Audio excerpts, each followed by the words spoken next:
जेजेमा माउसी घर को जीवा पड़ा तांको घरे पूजा तमे एठी बसिकी कौन करूछ? आलो मा शीला आज पड़ा अक्षय तृतीया से एठी बसी कृषक माने केमिति पूजा करी अखि मुठी अनुकूल करूचंती से याकू देखुथिली। ओ अच्छा जेजेमा अखि मुठी कौन?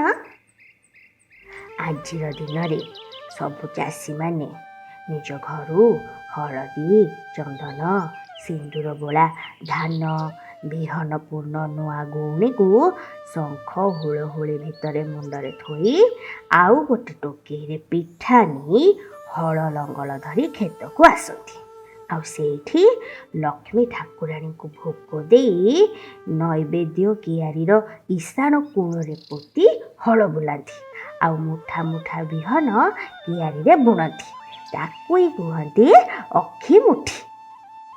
अच्छा जेजेमा एई दिन रे आउ कौन कौन सब हुए? अक्षय तृतीयार दिन बहुत शुभ बोली मानती से दिन गृह निर्माण गृह पूजा निबंध विवाह उपनयन यही सबू शुभ कार्य भी करती। ता सहित आजिर दिन रे श्रीजीव मानकर रथ निर्माण पाई अनुकूल करा जाए। अच्छा तू मते कहलु जगन्नाथ सुभद्रा आ बलभद्रंकर रथर ना कौन देखी तू जानिचु ना नहीं? हाँ जेजेमा मु जानिची जगन्नाथଙ୍କ रथर ना हेउची नंदीघोष बलभद्रଙ୍କ रथर ना हेउची तालध्वज आ सुभद्राଙ୍କ रथर ना देवदलन। हाँ ठीक सुनना झिया आउ तू जानिचु एही दिनरू श्रीक्षेत्र रे चंदन यात्रा आरंभ हुए काहेकि कहलु?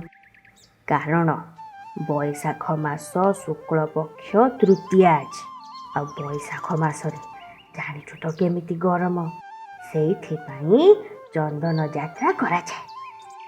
आउ खाली श्रीक्षेत्र नुहे ओडिशार अन्य स्थान रे मध्य चंदन यात्रा पालन करा जाए। आउ चंदन यात्रा श्रीमंदिर रे सबुठारु अधिक दिन धरी पालित हेउथिबा गोटे पर्व। ए यात्रा अक्षय तृतीया ठारु ज्येष्ठ शुक्ल चतुर्दशी पर्यंत माने स्नान पूर्णिमार पूर्व दिन पर्यंत मोट 42 दिन धरी अनुष्ठित हुए। ता छड़ा ओडिशार संबलपुर रे शीतल षष्ठी यात्रार शुभारंभ भी एई दिन हेई थाए। वाह मो जेजेमा केते कथा जानिचंती।